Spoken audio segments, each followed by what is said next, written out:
நம்ம solar சிஸ்டத்தோடைய most interesting பிளானட்டுகள்ல ஒன்று தான் நெப்டியூன். இந்த பிளானட் பார்க்கறதுக்கு பூமியோட நிறமான அந்த ப்ளூ கலர் மாதிரியே இருக்கும். ஏன் அந்த நிறத்துல இது இருக்குன்னு என்னைக்காச்சும் யோசிச்சு பார்த்திருக்கீங்களா? நம்ம எல்லாம் ரொம்ப நாளா நினைச்சிட்டு இருந்தது நெப்டியூன் அப்படிங்கிறது ஜூபிட்டர், சேட்டன் மாதிரி இதுவும் ஒரு கேஸ் பிளானட் தான் அப்படின்னு நினைச்சிட்டு இருந்தோம். பட் ஆனா அது கேஸ் பிளானட் இல்லைன்னு சொன்னா உங்களால நம்ப முடியுதா? பூமியில அதிகபட்சமா வீசப்பட்ட புயலோட வேகம் அப்படிங்கிறது 300 km/h அப்படிங்கிற அந்த வேகத்துல தான் வீசிருக்கு. ஆனா என்டையர் சோலார் சிஸ்டத்திலேயே இருக்கக்கூடிய பிளானட்டுகளே அதிவேகமா வீசக்கூடிய புயல் அப்படிங்கிறது நெப்டியூன்ல தான் வீசிட்டு இருக்கு. இப்படி நெப்டியூன் பிளானட் சம்பந்தமா நம்ம இது வரைக்கும் கேள்விப்படாத இன்ட்ரெஸ்டிங்கான ஃபேக்ட்களை தான் இந்த வீடியோல தெரிஞ்சுக்க போறோம். வீடியோக்குள்ள போறதுக்கு முன்னாடி நம்ம சேனலுக்கு தான் முதல்ல இருந்தீங்க, சேனலை சப்ஸ்கிரைப் பண்ணி பெல் நோட்டிஃபிகேஷன் ஆல்ல செட் பண்ணி வச்சுக்கோங்க. வீடியோ பார்த்து முடிச்ச அப்புறம் வீடியோக்கு லைக் கொடுக்க மறந்துடாதீங்க. Welcome back another new video. நான் உங்கள் சேகர்.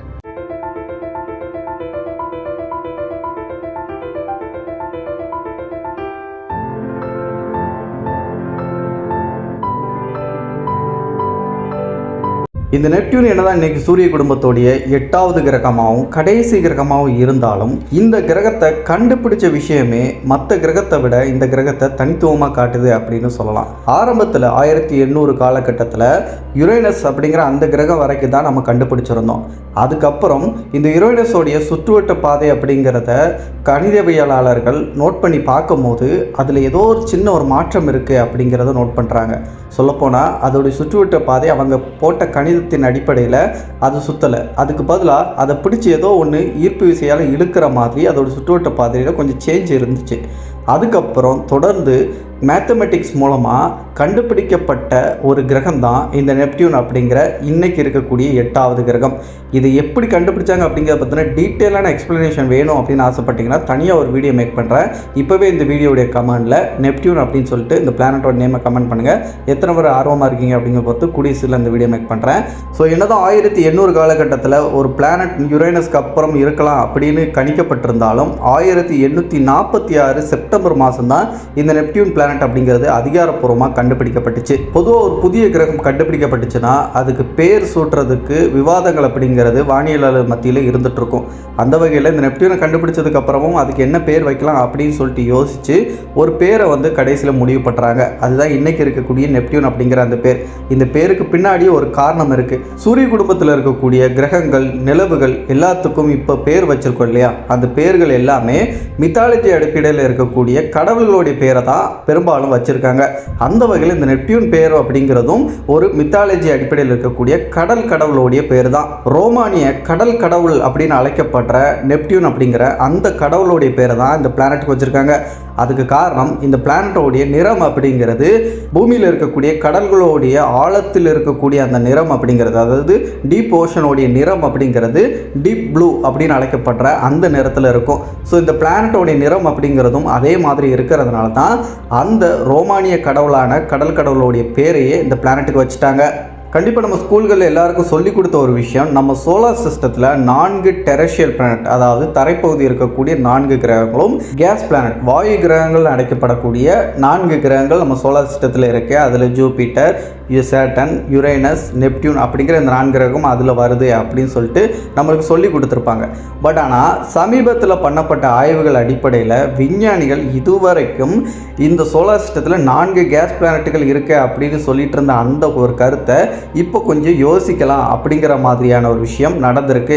அது இந்த யுரேனஸ், நெப்டியூன் சம்மந்தமான ஆய்வுகள் அடிப்படையில் நம்மளுக்கு கிடைச்ச டேட்டாவை வச்சு பார்க்கும்போது நம்ம ஜூபிட்டர், சேட்டனை கேஸ் பிளானட் சொல்லலாம். ஆனால் இந்த யுரேனஸ், நெப்டியூன் இது ரெண்டுமே கேஸ் பிளானட் கேட்டகரியில் சேர்க்க முடியாது. அதுக்கு பதிலாக இதை ஐஸ் ஜெயண்ட் அப்படின்னு சொல்லிட்டு அழைக்கலாம் அப்படின்னு சொல்லிட்டு சயின்டிஸ்ட்டுங்க இப்போ விவாதம் பண்ணிட்டு ஒரு முடிவும் சொல்கிறாங்க. ஏன் அதை அப்படி சொல்கிறாங்க அப்படின்னா, கேஸ் பிளானட் அப்படின்னா பொதுவாக அதில் பேருக்கு ஏற்ற மாதிரி வாயுக்கள் சொல்லப்படக்கூடிய அந்த கேஸஸ் தான் அதிகமாக இருக்கும். அதுலேயும் பெரும்பாலும் ஹைட்ரஜன், ஹீலியம் மாதிரியான வாயுக்கள் அதிகமாக இருக்கும். உதாரணத்துக்கு நம்ம சேட்டன், ஜூபிட்டர்லேயும் அந்த மாதிரியான வாயுக்கள் தான் அதிகமாக இருக்குது. ஆனால் இந்த நெப்டியூன் அண்ட் யுரேனஸ் இந்த 2 பிளானட்லேயும் அதே மாதிரியான வாயுக்கள் தான் இருக்குது. ப்ளஸ் வாயு கிரகங்களில் தரைப்பகுதி அப்படிங்கிற ஒன்று இருக்கவே இருக்காது. அதே மாதிரி தான் இங்கேயும் இருக்குது. பட் இங்கே வித்தியாசம் என்னவா மாறுச்சு அப்படின்னா, இந்த ஹைட்ரஜன் ஹீலியம் மாதிரியான வாயுக்கள் இருக்குன்னு சொன்ன இல்லையா கேஸ் பிளான்ட்டில், அங்கே தான் ஒரு பெரிய பிரச்சனையே இந்த 2 பிளான்ட்டுக்கு வந்துச்சு. ஏன்னா ஜூபிட்டர் அண்ட் சேட்டன் மாதிரி இங்கே ஹைட்ரஜன் ஹீலியம் அப்படிங்கிறது இந்த 2 பிளான்ட்லேயும் இருக்குது. பட் ஆனால் அந்த பிளான்ட்டை கம்பேர் பண்ணும்போது இங்கே ஹைட்ரஜன் ஹீலியம் வந்து கொஞ்சம் கம்மியாகவே இருக்குது. அதை விட டாமினேட்டாக இருக்கக்கூடிய வாயுக்களாக மீத்தேன், அமோனியா, வாட்டர் வேப்பர்ஸ் மாதிரியான வாயுக்கள் வந்து அதிகமாக இருக்குது. குறிப்பாக மீத்தேன் அப்படிங்கிறது ரொம்ப அளவில் அதிகமாக இருக்குது. அதனால தான் இந்த பிளானட்டோடைய நிறங்கள் அப்படிங்கிறதும் கேஸ் பிளானட்டை காட்டிலும் கொஞ்சம் டிஃப்ரெண்ட்டாக காட்டுறதுக்கு ஒரு காரணமாக இருக்குது அப்படிங்கிறது அந்த ஆய்வு முடிவில் தெரிஞ்சிச்சு. பொதுவாக கேஸ் பிளானட்டுகள் வந்து ஒரு கோல்டன் கலரில் இருக்கும், அது ஹைட்ரஜன் ஹீலியம் மாதிரி வாயுக்கள் அதிகமாக இருக்கிற காரணத்தினால. ஆனால் இந்த பிளானட் அப்படிங்கிறது ரெண்டுமே வித்தியாசமான கலர் இருக்கும். ஒரு பிளானட் யுரேனஸ் அப்படிங்கிறது நீல பச்சை நிறம் அப்படின்னு அழைக்கப்பட்ட அந்த நிறத்தில் யுரேனஸும், நெப்டியூன் அப்படிங்கிறது டீப் ப்ளூ அப்படின்னு அழைக்கப்பட்ட அந்த நிறத்தில் இருக்குது. இந்த நிறத்தில் அது இருக்கிறது காரணமே அதில் இருக்கக்கூடிய அதிகப்படியான மீத்தேன் கேஸஸ் தான். பொதுவாக இந்த மீத்தேன் கேஸஸ் அப்படிங்கிறது சூரியன்லேருந்து வரக்கூடிய அந்த லைட்டில் இருக்கக்கூடிய சிகப்பு கதிர்களை உள்வாங்கிட்டு அப்சர்வ் பண்ணிவிட்டு அதில் இருக்கக்கூடிய மீத்தேன் அப்படிங்கிறது அதிகப்படிய அளவில் ப்ளூ அப்படிங்கிற அந்த நிறத்தை வந்து ரிஃப்ளெக்ட் பண்ணும். ஸோ இந்த மாதிரி ரிஃப்ளெக்ட் பண்ணுறதுனால தான் இந்த கிரகம் அப்படிங்கிறது பார்க்குறதுக்கு இந்த நேரத்தில் இருக்குது அப்படின்னு ஆய்வில் கண்டுபிடிக்கப்பட்டுச்சு. ப்ளஸ் அமோனியா, வாட்டர் வேப்பர்ஸ் மாதிரியான வாயுக்கள் இருக்கிறதுனால இந்த பிளானட்டோடைய டெம்பரேச்சர் அப்படிங்கிறதும் ரொம்ப ரொம்ப கம்மி, -214 டிகிரி செல்சியஸ் அப்படிங்கிற அளவில் ரொம்பவும் குளிரான ஒரு கிரகமாக இந்த நெப்டியூன் பிளானட் அப்படிங்கிறது இருக்குது. இந்த காரணங்கள்லாம் வச்சு தான் என்னதான் இது வந்து ஒரு கேஸ் பிளானட் மாதிரி வாயுக்கள் இருக்கக்கூடிய கிரகமாகவும் தரைப்பகுதி இருக்கக்கூடிய இல்லாத ஒரு கிரகமாக இருந்தாலும் இது வந்து ரொம்ப குளிராக இருக்கக்கூடிய ஒரு பிளானட்டாகவும், மீத்தேன் கேஸஸ் தான் மற்ற வாயு கிரகங்கள் இருக்கக்கூடிய கேஸஸை விட டாமினேட்டாக இருக்கக்கூடிய கேஸஸாக இருக்கிறதுனாலையும் இந்த பிளானட்டை நம்ம வந்து கேஸ் பிளானட்னு அழைக்கிறத விட ஐஸ் ஜெயண்ட் அப்படின்னு அழைக்கிறது தான் கரெக்டாக இருக்கும் அப்படின்னு சயின்டிஸ்ட்டுங்க முடிவு பண்ணாங்க. ஸோ இனிமேல் உங்ககிட்ட யாராச்சும் நம்ம சோலார் சிஸ்டத்தில் எத்தனை டைப் ஆஃப் பிளானட்ஸ் இருக்குது அப்படின்னு கேட்டால் 4 terrestrial planet, 2 gas planet, 2 ice giant planet அப்படின்னு சொல்லிட்டு மொத்தமாக 8 கிரகங்கள் இருக்குது அப்படின்னு ஆன்சர் பண்ணுங்கள். நம்ம சோலார் சிஸ்டத்தோடைய கடைசி பிளானட், அப்போ பூமிக்கும் சூரியனுக்கும் இருக்கக்கூடிய டிஸ்டன்ஸை விட பல மடங்கு அதிக டிஸ்டன்ஸில் தான் இந்த பிளானட் இருக்கும் அப்படிங்கிறது எல்லாருக்கும் தெரிஞ்ச ஒரு விஷயம் தான். ஆனால் எவ்வளோ தூரத்தில் இருக்குது இதை நம்பர்ஸில் சொன்னால் தானே உங்களுக்கு கிளியராக புரியும். இப்போ நம்ம பூமிக்கு நம்ம சூரியனுக்கு இருக்கக்கூடிய டிஸ்டன்ஸ் அப்படிங்கிறது 15 கோடி கிலோமீட்டர். இதை தான் ஒரு ஆஸ்ட்ரானமிக்கல் யூனியன் சொல்லுவாங்க. அதுவே இந்த நெப்டியூனுக்கும் சூரியனுக்கு இருக்கக்கூடிய டிஸ்டன்ஸ் அப்படிங்கிறது 450 கோடி கிலோமீட்டர் டிஸ்டன்ஸில் இருக்குது. கிட்டத்தட்ட பூமியை விட 30 மடங்கு அதிக டிஸ்டன்ஸில் நெப்டியூன் பிளானட் இருக்குது. இந்த பிளானட் ரொம்ப டெம்பரேச்சர் கம்மியாக இருக்கிறதுக்கும் ஒரு ஐஸ் ஜெயண்டாக இருக்கிறதுக்கும் காரணமும் இந்த அளவுக்கு டிஸ்டன்ஸ் இருக்கிறதும் கூட சொல்லலாம். நம்ம பூமியை விட 4 மடங்கு பெருசு இந்த நெப்டியூன் அப்படிங்கிறது. நம்ம பூமியோட டயாமீட்டர் 12,742 கிலோமீட்டர் விட்டம் கொண்டது.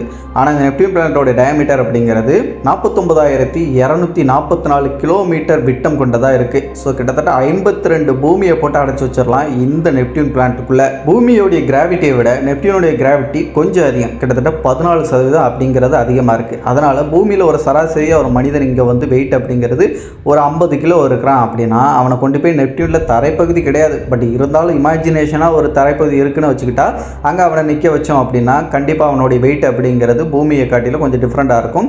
அது நம்பர்ஸில் சொல்லணும்னா இங்கே 50 கிலோ அப்படின்னா அங்கே வந்து 58 இல்லாட்டி 60 கிலோ அப்படிங்கிற இடையில அவன் இருப்பான். பூமியுடைய ஒரு நாள் அப்படிங்கிறது 24 மணி நேரம் அப்படிங்கிறது நம்ம எல்லாருக்கும் தெரியும். பட் ஆனால் நெப்டியூன் தன்னைத்தானே ஒரு தடவை முழுசாக சுற்றி வர்றதுக்கு எவ்வளோ மணி நேரம் எடுத்துக்குது தெரியுமா? வெறும் 16 மணி நேரம் தான் எடுத்துக்குது. ஆனால் நம்ம பூமி சூரியனை ஒரு தடவை சுற்றி வரக்கூடிய அந்த ஒரு வருடம் சொல்லப்படுற அது 365 நாட்கள். ஆனால் இங்கே நெப்டியூன் அப்படிங்கிறது சூரியனை சுற்றி வர்றதுக்கு ரொம்ப காலம் எடுத்துக்கு, ஏன்னா ரொம்ப டிஸ்டன்ஸில் இருக்குல்ல. அதனால் பூமியோட நாட்கள் படி 165 வருஷத்துக்கு ஒருக்க தான் இந்த நெப்டியூன் பிளானட் சுற்றி வரும். இதை கண்டுபிடிச்ச ஆண்டிலிருந்து 2011 தான் முதல் முறையாக அதோடைய முதல் ஒரு வருடத்தை கம்ப்ளீட் பண்ணியிருக்கு. ஒருவேளை நம்ம அங்கே இருந்தோம் அப்படின்னா நம்மளுடைய 3-4 தலைமுறைக்கு அப்புறம் தான் நம்மளோட முதல் பர்த்டே அங்கே இருக்கிறவங்க கொண்டாடுற மாதிரி இருந்திருக்கும்ல. நெப்டியூனுக்கு இதுவரைக்கும் நம்ம கண்டுபிடிச்சு வச்சிருக்க நிலவுகளோட எண்ணிக்கை அப்படிங்கிறது 16. இதுக்கு மேலே கூட இருக்கலாம், நம்ம கண்டுபிடிக்காமல் கூட இருக்கலாம். பட் இப்போதைக்கு 16 அப்படிங்கிற அந்த அளவில் தான் இருக்குது. இந்த 16 நிலவுகள்லேயே மிகப்பெரிய நிலவு நெப்டியூனுக்கு இருக்கிறதுனா ட்ரைட்டன் அப்படின்னு அழைக்கப்படக்கூடிய நிலவு. டைட்டன் இல்லைங்க, டைட்டன் சேட்டனுடையது. இது ட்ரைட்டன் அப்படின்னு பேர் வைக்கப்பட்டிருக்க ஒரு நிலவு. இந்த நிலவு முழுக்க முழுக்க ஐஸால் கவர் செய்யப்பட்டிருக்க நிலவாக இருக்குது. ஆனால் இந்த நிலவு மற்ற நிலவுகள் சோலார் சிஸ்டத்தில் இருக்கக்கூடிய மற்ற நிலவுகளோட வித்தியாசமான ஒரு நிலவுன்னு சொல்லலாம். ஏன்னா மற்ற நிலவுகள் ஒரு திசையில் சுற்றுச்சுன்னா இது அதோடைய எதிர் திசையில் சுற்றக்கூடிய சுழற்சியை கொண்ட ஒரு நிலவாக இருக்குது. இந்த நிலவை பற்றி தனியாக நம்ம சேனலில் சீக்கிரமாக ஒரு வீடியோ மேக் பண்ணுவோம். இப்போதைக்கு இந்த நிலவு வந்து ஒரு வித்தியாசமான சுழற்சியில் சுற்றக்கூடிய ஒரு நிலவாக நெப்டியூனுக்கு இருக்குது. ஆனால் இந்த நிலவை பற்றி சயின்டிஸ்ட் என்ன சொல்கிறாங்கன்னா, நெப்டியூனுடைய இந்த ட்ரைட்டன் அப்படிங்கிற நிலவு இந்த நெப்டியூனுக்கே சொந்தமானதாக இல்லாமல் இருந்திருக்கலாம். வேறு எங்கே இருந்தாச்சும் சுற்றிட்டு இருந்திருக்கணும். அது நெப்டியூனுடைய ஈர்ப்பு விசை காரணமாக அது பக்கம் இழுத்து இப்போ அதோட நிலவாக வச்சிருக்கிறதுக்கு வாய்ப்புகள் இருக்குது அப்படின்னு சொல்கிறாங்க. இதுக்கு நிறைய உதாரணங்கள் இருக்குது. நம்ம ஜூபிட்டர் கூட மிகப்பெரிய கிரகம், அதோட கிராவிட்டி அப்படிங்கிற அதிகம் தானே. அது சுற்றி இருக்கக்கூடிய பெரும்பாலான நிலவுகள் ஆஸ்ட்ராய்டுகள் சொல்லப்படக்கூடிய விண்கற்களாக தான் இருக்குது. ஸோ அது எங்கேருந்தோ விண்கற்களை அது இழுத்து நிலவாக வச்சுக்கிட்டு இருக்குது இல்லையா, அதே மாதிரி தான் இதுவும் பண்ணியிருக்கலாம் அப்படின்னு சொல்கிறாங்க. நம்ம பூமிக்கு பக்கத்தில் இருக்கக்கூடிய செவ்வாய் கிரகம் அப்படிங்கிற அந்த மார்ஸ் பிளானட் எதிர்காலத்தோட வீடுன்னு அழைக்கப்படுது. அந்த கிரகத்துக்கு ஏகப்பட்ட ப்ரோப்ஸை நம்ம அனுப்பியிருக்கோம். ஆப்பர்ச்சுனிட்டிஸ், பெர்செவரன்ஸ் மாதிரியான ரோவர்கள் கூட இப்போவும் ஆய்வுகள் பண்ணிகிட்டு இருக்கக்கூடிய ஒன்றா இருக்குது. ஆனால் இந்த நெப்டியூன் பிளானட் சம்பந்தமாக நம்ம எந்த ஒரு விண்கலத்தையும் பெருசாக அனுப்பலை அப்படிங்கிற விஷயம் நம்மள எத்தனை பேருக்கு தெரியும்? இந்த பிளானட் பக்கத்தில் போய் ஆய்வு பண்ணி டேட்டாஸ்களை பூமிக்கு அனுப்பின first and last human mat probe அப்படிங்கிற அந்த பேருக்கு சொந்தமாக இருக்கிறது வாயேஜர் 2 அப்படிங்கிற அந்த ப்ரோப் மட்டும்தான். 1989 இந்த நெப்டியூனுக்கு பக்கத்தில் சென்ற அந்த ப்ரோப் அப்படிங்கிறது ஏகப்பட்ட கிட்டத்தட்ட ஆயிரக்கணக்கான புகைப்படங்களை எடுத்து பூமிக்கு நம்மளுக்கு அனுப்பிச்சு வச்சுது.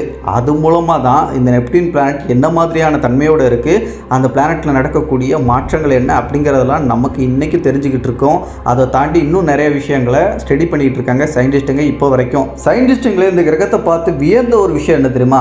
இந்த பிளானட்டில் கேஸஸ் தான் இருக்குது. அதே நேரத்தில் ஒரு ஐஸ்டேன்னு சொல்லப்பட்டாலும் அங்கே கேஸ் அப்படிங்கிற இருக்கிறதுனால கண்டிப்பாக அங்கே புயல் அப்படிங்கிற வீச தானே செய்யும். அப்போ அந்த புயல் எந்த அளவுக்கு வீசும்னு நினைக்கிறீங்க? நீங்கள் கற்பனையே பண்ணி பார்க்க முடியாத அளவுக்கு ரொம்ப பயங்கரமான புயல் அப்படிங்கிற நெப்டியூனில் வீசிட்டு இருக்கு. பூமியில் வீசின புயலோடைய வேகம் அதிகபட்சமாக எடுத்துக்கிட்டால் 300 km/h அப்படிங்கிற அந்த அளவில் தான் அதிகபட்சமாக புயல் அப்படிங்கிற இங்கே வீசிருக்கு. ஆனால் இந்த நெப்டியூன் பிளானட்டில் வீசிடக்கூடிய புயலோடைய வேகம் அப்படிங்கிறது மணிக்கு 2100 km வேகத்தில் புயல் வீசுதான். அப்போது அங்கே மட்டும் நம்ம தரையிறங்க வேண்டாம், ஜஸ்ட் அந்த பிளானட்டுக்குள்ள நுழைஞ்சாலே அந்த புயலுக்குள்ளே சிக்கியே நம்ம செத்து போயிடுவோம். நெப்டியூன் சூரியன்லேருந்து ரொம்ப தொலைவில் இருக்க கிரகம் தான். ஆனால் அந்த பிளானட்டில் நீங்கள் இருந்தீங்கன்னா ஒரு 2 மூவியை பார்த்து முடிச்சதுக்கப்புறம் தான் நீங்கள் சன்ரைஸ் அப்படிங்கிற அந்த ஒரு விஷயத்தையே பார்க்க முடியும் சொன்னால் நம்ப முடியுதா? ஆமாங்க, சூரியனுடைய வெளிச்சம் அப்படிங்கிறது நெப்டியூனை வந்து அடையிறதுக்கு 4 மணி நேரம் எடுத்துக்கும். அப்போ 2 மூவி பார்த்துடலாம், அப்படி தானே? இந்த வீடியோ கண்டிப்பாக உங்களுக்கு பிடிச்சிருக்கும், யூஸ்ஃபுல்லாக இருந்திருக்கும் நம்புறேன். இதேமாதிரி நம்ம சோலார் சிஸ்டத்தில் இருக்கக்கூடிய எந்த பிளானட்டை பற்றி நீங்கள் தெரிஞ்சுக்கணும் அப்படின்னு ஆசைப்பட்டிருக்கீங்களோ அதோடைய பேரை கமெண்ட்ல மென்ஷன் பண்ணுங்க.